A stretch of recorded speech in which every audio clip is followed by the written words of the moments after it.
नाजरीन आदाब, ख़बरनामे में आपका खैर मकदम है। मैं हूं खिसाल मेहदी। पेश हैं इस वक्त की अहम सुर्खियाँ। वज़ीर आज़म नरेंद्र मोदी आज 3 रियासतों के दौरे पर। सिक्किम से होगी शुरुआत। रियासत की 50वीं सालगिरह पर मुनक़िद प्रोग्राम में करेंगे शिरकत।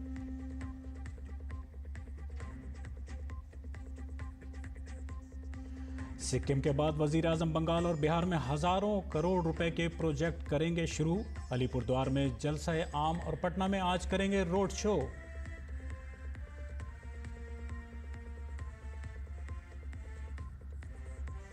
दहशतगर्दी के खिलाफ भारत के साथ खड़ा है पनामा। इटली, सऊदी अरब, सिरालियोन में पाकिस्तान के खिलाफ भारत की सिफारती मुहिम जारी।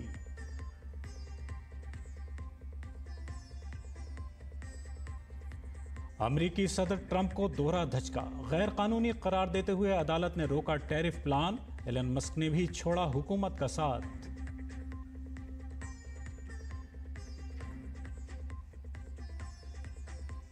और आईपीएल का पहला क्वालिफायर मैच आज। पंजाब किंग्स और आरसीबी के दरमियान होगा मुकाबला। अपने पहले आईपीएल टाइटल की तलाश में दोनों टीमें।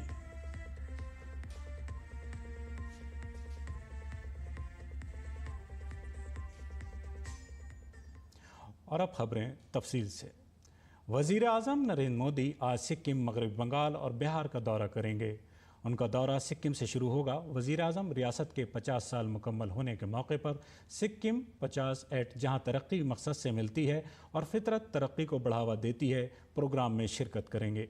रियासती हुकूमत ने सिक्किम की सकाफती खुशहाली, रिवायत और कुदरती शान का जश्न मनाने के लिए सुनावलो, समृद्ध और समर्थ स्कीम के तहत साल भर के प्रोग्रामों का मंसूबा बनाया है। वज़ीर आज़म सिक्किम में कई तरक्याती मंसूबों का संग बुनियाद और इफ्तिताह भी करेंगे। इन प्रोजेक्टों में 750 करोड़ रुपए से ज़्यादा की लागत से ज़िला नामची में 500 बिस्तरों का एक नया डिस्ट्रिक्ट अस्पताल, ग्यालशंग ज़िला के पेलंग के सालंग चौलंग में मुसाफिर रोपवे, गंगटोक ज़िले के सांगखोला में अटल अमृत उद्यान में भारत रत्न अटल बिहारी वाजपेयी जी का मुजस्समा वगैरह शामिल हैं। वज़ीर आज़म रियासत के 50 साल मुकम्मल होने के मौके पर एक यादगारी सिक्का, सुवेनियर सिक्का और एक डाक टिकट भी जारी करेंगे। वज़ीर आज़म मोदी रियासत सिक्किम की 50वीं सालगिरह के मौके पर गंगटोक में मुनक़िद एक प्रोग्राम में शिरकत करेंगे। वज़ीर आज़म के दौरे के हवाले से मकामी लोगों में जोश है। गंगटोक से डीडी न्यूज़ के नुमाइंदे अश्वनी मिश्रा ने मकामी अवामी नुमाइंदों और लोगों से बात की। 29 मई को प्रधानमंत्री नरेंद्र मोदी गंगटोक में राज्य के 50वें स्थापना दिवस समारोह में शिरकत करेंगे। यहाँ पर जनसभा को संबोधित करेंगे और ये पहला मौका होगा जब ऑपरेशन सिंदूर के बाद प्रधानमंत्री नरेंद्र मोदी उत्तर पूर्व के इस राज्य में जनता से रूबरू होंगे। यहाँ आप देख सकते हैं कि जबरदस्त उत्साह है प्रधानमंत्री नरेंद्र मोदी के आगमन को लेकर। प्रधानमंत्री नरेंद्र मोदी के जो कटआउट लगे हुए हैं, यहाँ पर लोग सेल्फी ले रहे हैं। जबरदस्त तरीके से लोगों में उत्साह है, जो कि यहाँ पर प्रधानमंत्री के खैर मकदम के लिए, स्वागत के लिए यहाँ पर हैं। यहाँ के स्थानीय विधायक एस टी भूटिया साहब भी हमारे साथ हैं। प्रधानमंत्री जी राज्य के 50वें स्थापना दिवस पर आ रहे हैं। हमारा सिक्किम का जनता लाख से भी ज़्यादा कल हमारा प्रधानमंत्री का स्वागत करने वाला है। हमारे प्रधानमंत्री का लीडरशिप में जो हमारा ऑपरेशन सिंदूर का सक्सेस हुआ है, उनको बहुत बहुत शुभकामना तकरार देना चाहता हूं। और कल हमारा जनता जितना आएगा इसीलिए यहाँ पे मौजूद हुआ है। और 50 इयर्स का जो स्टेट का हमारा सेलिब्रेशन हो रहा है, ये भी बहुत हमारा एक तो 50 इयर्स के अंदर में सिक्किम का बहुत डेवलपमेंट हुआ है। इसका धन्यवाद हम भारत सरकार को और प्रधानमंत्री नरेंद्र मोदी साहब ने जो हमारा पूर्व राज्य का जितना का डेवलपमेंट कर रहा है, उनको बहुत बहुत धन्यवाद देना चाहता हूँ। गंजुला में गेट है, वहाँ से आकर यहाँ, वहाँ से लेकर यहाँ रंका स्टैंड बोलता है, वहाँ तक हम लोग टोटल 13 कंटिजेंसी है। वो वहाँ का टोटल पब्लिक लोग हम लोग यहाँ प्रधानमंत्री का स्वागत करने लिए कल हम लोग वहाँ पर खड़ा बैठेगा। यहाँ सारा सिक्किम इतना हर्षोल्लास मना रहे हैं कि नरेंद्र मोदी साहब प्रधानमंत्री सिक्किम में आ रहे हैं। सारे अपने व्यवस्थाएं छोड़ के ये हम सारे सिक्किम वासियों के लिए, नॉट ओनली सिक्किम वासियों, जितने भी यहाँ पे टूरिस्ट भी जितने भी आए हुए हैं, उन लोगों के लिए भी बहुत ही बड़ी बात है। तो आप देख सकते हैं कि किस तरीके से लोग यहाँ पर आह्लादित है प्रधानमंत्री नरेंद्र मोदी के स्वागत के लिए। और साथ ही साथ यहाँ से जो प्रधानमंत्री का संबोधन होगा वो आतंकवाद के खिलाफ एक कड़ा प्रहार होगा। सभी पड़ोसी देश तो सुनेंगे ही, पूरी दुनिया सुनेंगी।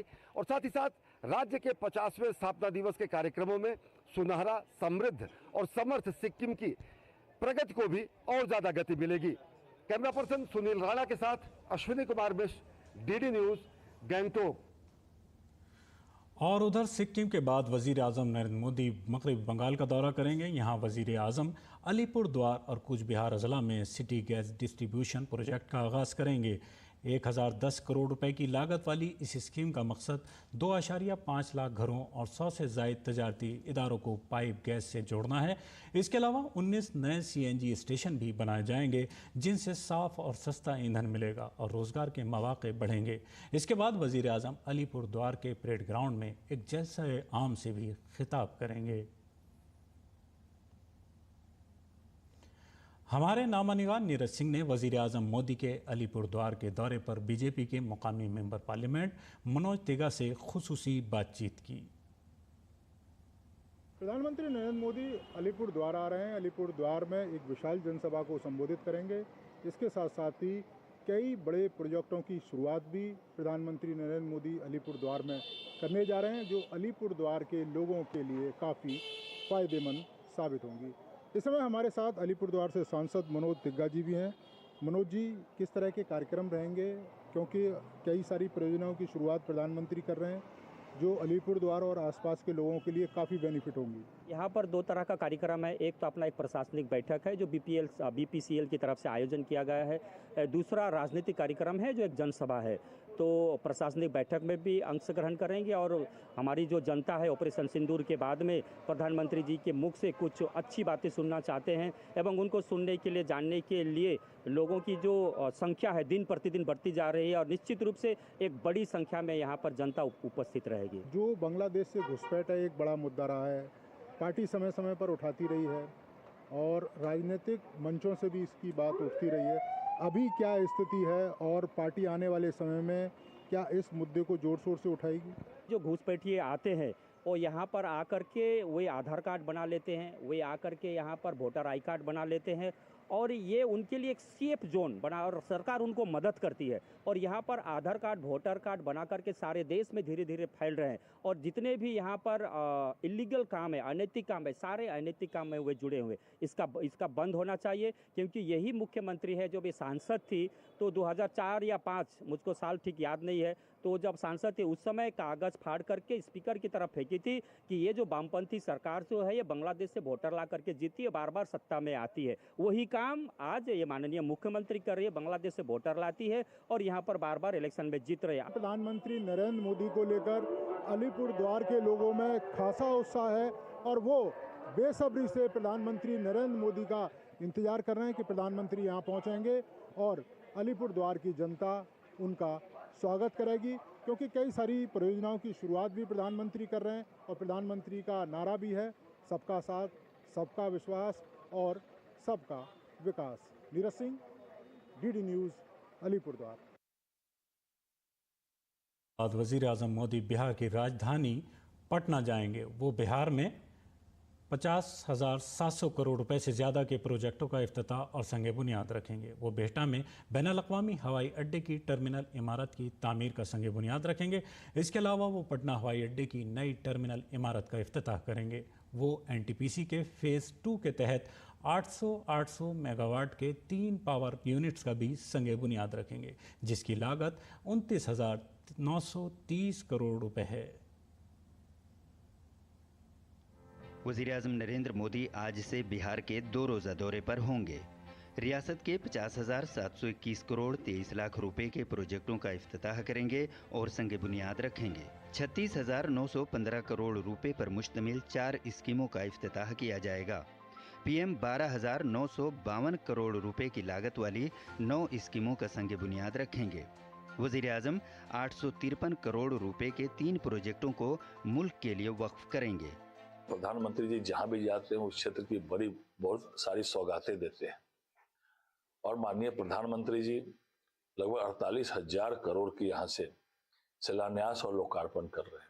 इसमें नवीनगर का 24,000 मेगावाट का पावर प्रोजेक्ट है, 4 लेन सड़क है और भी कई योजनाएं माननीय प्रधानमंत्री जी यहाँ देने वाले हैं। आज अपने दौरे के पहले दिन वज़ीर-ए-आज़म मोदी पटना से 1742.79 करोड़ रुपए के प्रोजेक्टों का आगाज़ करेंगे, संग बुनियाद रखेंगे और मुख्तलिफ स्कीमों का इफ्तिताह करेंगे। वो बिहटा में बैनुल-अक़वामी हवाई अड्डे की टर्मिनल इमारत की तामीर का संग बुनियाद रखेंगे। ये 116 एकड़ में बनकर तैयार होगा। बिहटा हवाई अड्डे के प्रोजेक्ट की लागत 542 करोड़ 79 लाख रुपए है। इसके अलावा वो पटना हवाई अड्डे की नई टर्मिनल इमारत का इफ्तिताह करेंगे।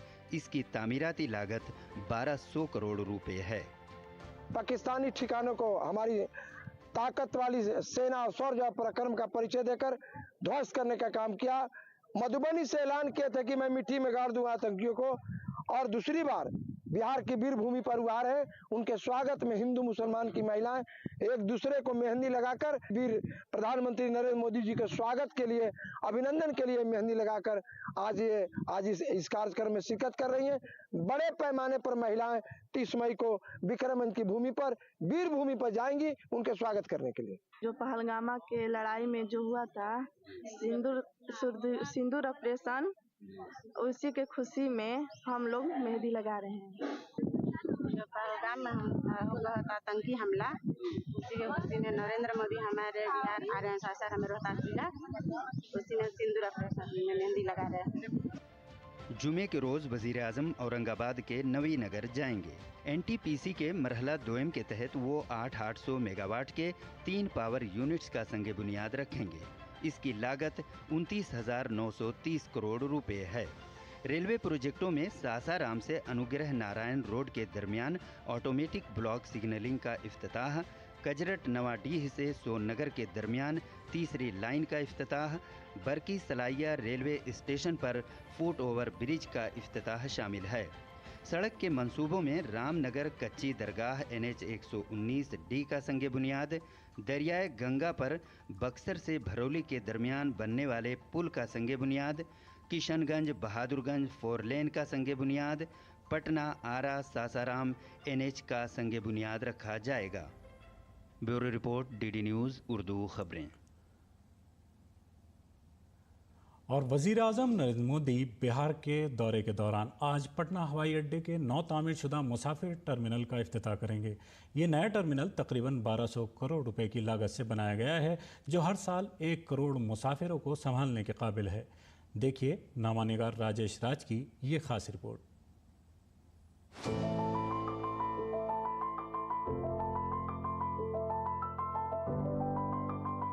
लोकनायक जयप्रकाश नारायण अंतर्राष्ट्रीय हवाई अड्डा पटना का नया टर्मिनल भवन बनकर पूरी तौर पर तैयार हो चुका है। एक भव्य समारोह में प्रधानमंत्री नरेंद्र मोदी इस नए टर्मिनल भवन को राष्ट्र को समर्पित करेंगे। पटना के लोकनायक अंतर्राष्ट्रीय हवाई अड्डा का जो पुराना भवन है, उस पुराने भवन में जगह की बहुत दिक्कत थी। मात्र 6000 मीटर जगह में उसे संचालित किया जा रहा था, लेकिन यह जो नया एयरपोर्ट है, उस एयरपोर्ट पे आप देख सकते हैं कि यहाँ लगभग 65,000 मीटर जगह को एक्वायर किया गया है, जहाँ पर कि जगह की कोई दिक्कत नहीं होगी, कोई किल्लत नहीं होगी।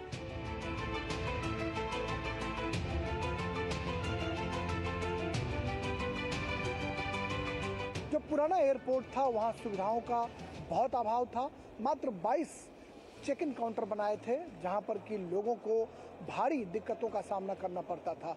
लेकिन आप अगर देखेंगे तो यह जो एक लंबी एक सीरीज आपको दिखाई पड़ रही है, ये संख्या काउंटर चेक इन जो है, ये कुल 64 काउंटर चेक इन बनाए गए हैं, जिस पर मुसाफिरों को टिकट, बोर्डिंग पास लेने से लेकर सिक्योरिटी चेक इन के लिए जब वो अपने गंतव्य के लिए प्रस्थान करेंगे, तो वहाँ भी संख्या जो है वो बढ़ाकर 9 कर दी गई है। पहले पुराने एयरपोर्ट में मात्र 5 सिक्योरिटी चेक इन की व्यवस्था थी, 9 सिक्योरिटी चेक इन की व्यवस्था की गई है।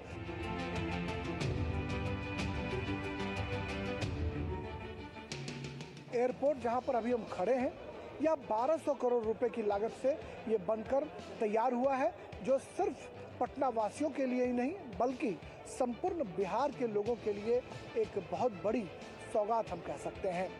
कैमरामैन कुमार जय के साथ पटना बिहार से मैं राजेश राज, DD न्यूज़ के लिए। और वज़ीर दाखिला अमित शाह आज से जम्मू कश्मीर के 2 रोज़ा दौरे पर होंगे। इस दौरान वज़ीर दाखिला यहाँ सिक्योरिटी की सूरत हाल का जायज़ा लेंगे। इसके अलावा वो पाकिस्तान की गोलाबारी से मुतासरा ख़ानदानों से मुलाकात करेंगे। सिक्योरिटी एजेंसियों के साथ आला सतही मीटिंग के दौरान दहशत गर्दाना सरगर्मियों और सरहद पार से दरअंदाजी की कोशिशों पर तबादला ख्याल किया जाएगा। गुज़िश्ता 2 माह में वज़ीर दाखिला का जम्मू कश्मीर का ये तीसरा दौरा होगा और ऑपरेशन सिंदूर के बाद पहला दौरा होगा। और दूसरी जानिब कांग्रेस के रुकने पार्लियामेंट शशि थरूर की क़यादत में वफ़द ने पनामा के सदर जूस राउल मुलिनो से मुलाकात की। पनामा के सदर के साथ ये मुलाकात पाकिस्तान की सरपरस्ती में होने वाली दहशतगर्दी के ख़िलाफ़ भारत के मजबूत मौक़िफ़ के इजहार की कोशिशों के एक हिस्से के तौर पर हुई है। इससे कबल दिन में वफ़द में पनामा के वज़ीर ख़ारजा आचा से मुलाकात की और उन्हें ऑपरेशन सिंदूर में हलाक होने वाले अक़वाम मुत्तहिदा के नामज़द दहशतगर्दों के जनाज़ों में शरीक पाकिस्तानी फ़ौज के अफसरान की तस्वीर दिखाईं। पनामा के वज़ीर ख़ारजा आचा ने कहा, हम दहशतगर्दी के मामले पर भारत के साथ खड़े हैं। हम किसी भी किस्म की दहशतगर्दी को बर्दाश्त नहीं कर सकते। हम एक जमहूरी मुल्क हैं। भारत दुनिया की सबसे बड़ी जमहूरियत है जो उसूलों को अहमियत देती है और हम किसी भी किस्म की दहशतगर्दी के ख़िलाफ़ मिलकर लड़ेंगे।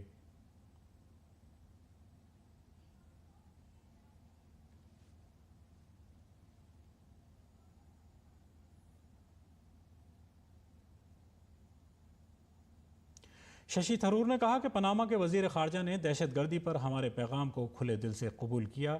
इसके अलावा उन्होंने मुस्तक़बिल में भारत और पनामा के दरमियान करीबी ताउन के बहुत से मौक़े का जिक्र किया, ख़ास तौर पर टेक्नोलॉजी, तालीम, दवासाजी और मुस्तक़बिल के ताउन के कई दीगर शोबों में जो हमारे ममालिक के दरमियान करीबी ताल्लुक़ात के लिए वज़ीर मौसूफ़ और उनकी हुकूमत के अज़्म को ज़ाहिर करता है।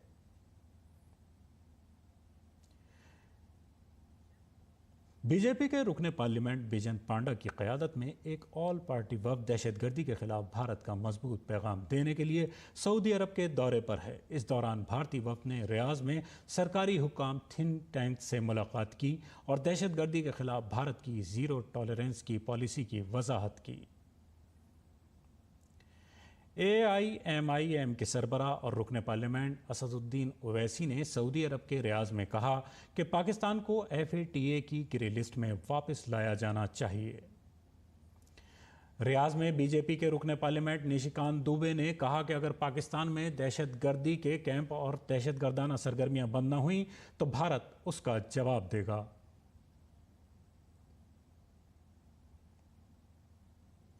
DMK की रुकने पार्लियामेंट कनीमोजी की क़यादत में कुल जमाती वफ़द ने यूनान में पार्लिमानी नुमाइंदे, मीडिया और सोसाइटी के कई अहम अफराद से मुलाकात की। वफ़द की क़यादत करने वाली कनीमोजी ने कहा कि हम यूनान में लोगों को बताने में कामयाब रहे हैं कि पाकिस्तान से सरहद पार दहशतगर्दी से भारत को नुकसान पहुँचा है। हमने इस बात पर भी जोर दिया कि यूरोपीय यूनियन और अक़वाम मुत्तहिदा की सलामती कौंसिल को नोटिस लेना चाहिए और एहतसाब को यकीनी बनाना चाहिए। हम एक मुस्बत एहसास के साथ वापस आ रहे हैं कि यूनान हमारे साथ खड़ा है।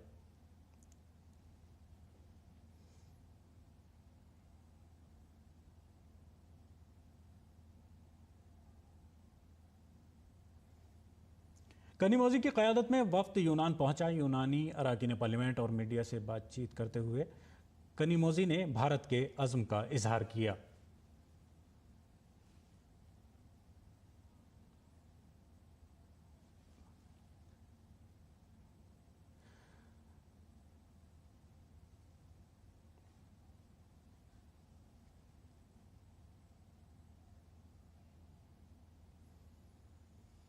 वफ़द में शामिल AAP के रुकने पार्लियामेंट डॉक्टर अशोक कुमार मित्तल ने कहा कि एथेंस में भारत को मजबूत हिमायत मिल रही है। एथेंस पाकिस्तान की इंतहा पसंदी और दहशतगर्दी के खिलाफ हर प्लेटफॉर्म पर भारत का साथ देगा।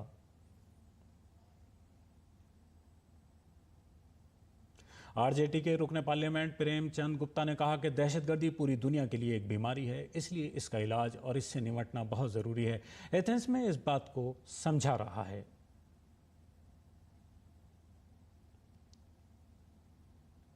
जहाँ भी हम लोग गए वहाँ की सरकारों के साथ साथ जो वहाँ इंडियन रहने वाले हैं, चाहे रसिया रहा हो, चाहे रोमानिया रहा हो, चाहे यहाँ रहा हो, हर जगह हर भारतवासी देश के साथ, देश की सेना के साथ, देश की सरकार के साथ है और यही जज्बा हिंदुस्तान की ताकत है।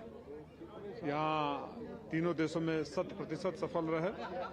हमने न सिर्फ वहाँ के सरकार में बैठे लोगों को कन्विंस किया, बल्कि अपने लोगों का भी स्नेह पाया और सारे लोग एक साथ हैं। और बैरून मुल्क ऑपरेशन सिंदूर पर भारत की सिफारती रसाई के लिए तश्कील दी गई एनसीपी एससीपी की रुकन पार्लियामेंट सुप्रिया सोले की क़यादत में एक ऑल पार्टी वफ्द बुध को जनूबी अफ्रीका के दारुल हुकूमत केप टाउन पहुंचा। वफ्द में जनूबी अफ्रीका के वफाकी रहनुमा और वज़ीर ज़राअत जॉन स्टेन ह्यूसन से मुलाकात की। सुप्रिया सोले ने कहा कि अफ्रीकी हुकूमत के साथ दहशतगर्दी और ऑपरेशन सिंदूर पर भारत की पॉलिसी के बारे में तफसीली बातचीत की गई। वज़रा ने काफ़ी वक्त दिया, उन्होंने भारत के साथ खड़े होने का वादा किया। बहुत लंबी और अच्छी बात ही, यहाँ की हर सारे मंत्रियों ने बहुत टाइम भी दिया और हमारी कोशिश रही है कि जो वास्तव है, जो पहलगाम में हल्ला हुआ है, उसमें जो वास्तव है वो यहाँ साउथ अफ्रीका के ये सारे बड़े नेता है, बहुत सारे सांसदों से हम मिलने का हमें मौका मिला और सबसे जो वास्तव है वो बताने की कोशिश की और उन्होंने पूरी ताकत से भारत सरकार के साथ खड़े रहेंगे ये वायदा उन्होंने किया।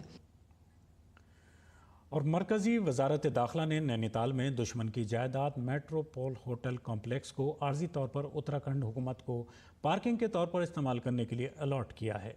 वज़ीर आला धामी ने वज़ीर दाखिला अमित शाह से दरख्वास्त की थी कि नैनीताल में पार्किंग के संगीन मसले के पेश नज़र इस होटल कॉम्प्लेक्स की खुली जगह को पार्किंग के लिए आर्जी तौर पर मुख्तस किया जाए। अब धामी ने शाह का शुक्रिया अदा किया है और कहा है कि इससे नैनीताल में पार्किंग के मसले को हल करने में काफ़ी आसानी होगी। मेट्रोपोल होटल 1880 में बरतानवी राज के दौरान बनाया गया था।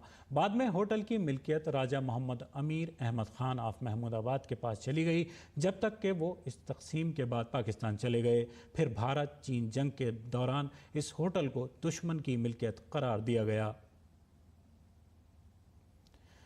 नाविका सागर परिक्रमा 2 की 2 बहादुर खातून बहरिया अफसरान लेफ्टिनेंट कमांडर रूपा ए और लेफ्टिनेंट कमांडर दिलना के दुनिया भर का बहरी सफ़र कामयाबी के साथ मुकम्मल करने के बाद आज गोवा के साहिल पर वापस आएंगी। उनके शानदार इस्तकबाल के लिए मुर्मू गांव बंदरगाह पर एक फ्लैग इन तकरीब का एहतमाम किया गया है, जिसमें वज़ीर दिफा राजनाथ सिंह मेहमान खुसूसी होंगे। नाविका सागर परिक्रमा 2 अक्टूबर 2024 को गोवा में नेवल ओशियन सेलिंग नोट से शुरू हुई थी।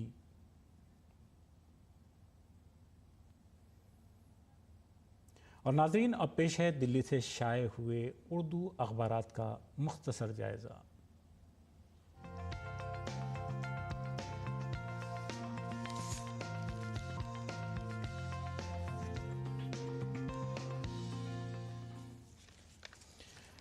तो पेश है आज जो अखबारात में ख़बरें शाये हुई हैं, उनमें हम पहली सुर्खी लेते हैं जो सफ़ा अव्वल की है कि मणिपुर में बीजेपी की हुकूमत साजी की कोशिशें तेज़, गवर्नर से मुलाकात, 44 अरकान असम्बली की हिमायत का दावा।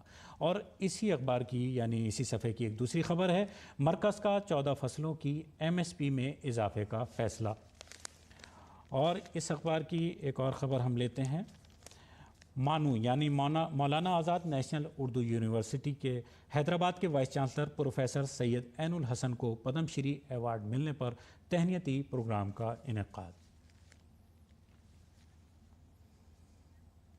तो ये थी आज के अखबारात की अहम सुर्खियाँ और बढ़ते हैं अब अगली खबर की तरफ।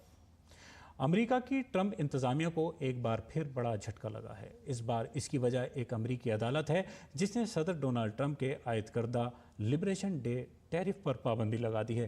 दरहकीकत हेटन फेडरल कोर्ट ऑफ अमेरिका ने सदर डोनाल्ड ट्रंप की जानिब से आयद करदा लिबरेशन डे टैरिफ को गैर आइनी करार देते हुए उस पर पाबंदी लगा दी थी। मैनहट्टन में कायम बैनुल-अक़वामी तिजारत की अदालत के 3 जजों की बेंच ने अपने फैसले में कहा कि ट्रंप ने ऐसा इक़दाम करके अपने आइनी हुकूक़ की खिलाफ वर्जी की है जो अमरीकी आइन के मुताबिक नहीं है। और खेल की खबरों से आईपीएल का पहला क्वालिफायर मैच आज पंजाब किंग्स और रॉयल चैलेंजर्स बेंगलुरु के दरमियान खेला जाएगा। ये मैच शाम 7:30 बजे से Maharaja Yadavendra Singh international cricket stadium Mullanpur में खेला जाएगा। ये मैच जीतकर दोनों टीमें फाइनल में बराह रास्त जगह बनाना चाहेंगी। और अब पेश है मौसम का हाल।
तो नाजरीन, खबरनामा यहीं ख़त्म होता है। हमारी पूरी टीम को दीजिए इजाज़त। आदाब।